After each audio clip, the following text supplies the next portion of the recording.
একদিকে দেখলেন ভালো খবর, সরকারের উদ্যোগ, অন্যদিকে দেখুন চোরেদের চুরি আর থামছে না।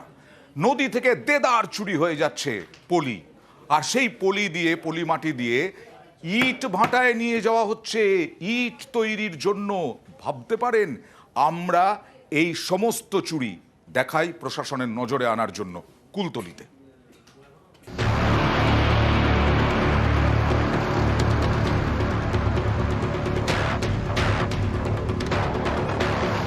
দক্ষিণ চব্বিশ পরগনার কুলতলি, এখানকার মেরিগঞ্জের পাশ দিয়ে বয়ে গিয়েছে পিয়ালি নদী।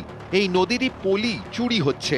নদীর চরে আটমুবার নামিয়ে তোলা হচ্ছে মাটি, আইনকে একেবারে বুড়ো আঙুল দেখিয়ে।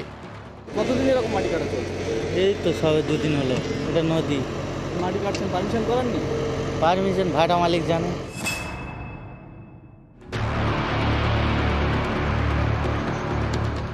নদীর চরের পলি মাটি ইট তৈরির আদর্শ। শীতকালে ইটভাটায় মাটি জমা করে রাখা হয়, সেই মাটি দিয়েই সারা বছরের কাজ চলে।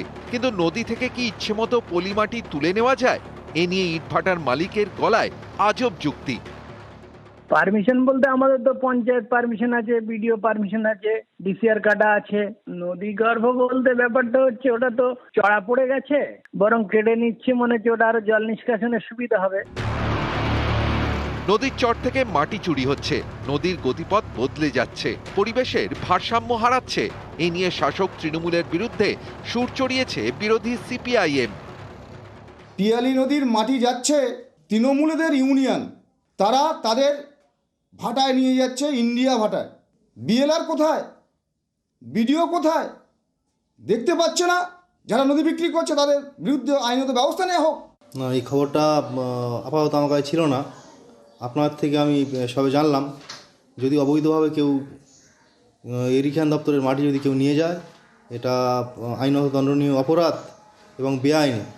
আমি অবশ্যই খোঁজ নিয়ে দেখছি এবং আইনত ব্যবস্থা এক্ষুনি গ্রহণ করা হবে। তারা যে প্রশাসনের চোখের আড়াল করে এই মাটি কেটে ইট তৈরি করছেন সে বিষয়টা স্পষ্ট। তবে কিভাবে প্রশাসনের আড়াল করে দিনের আলোতে তারা আর্ট রিমুভার দিয়ে মাটি কাটছে, প্রশ্নটা রয়েই যাচ্ছে। কুলতলি থেকে রফিকুল ঢালির সঙ্গে অর্পণ মণ্ডল, নিউজ 18 বাংলা।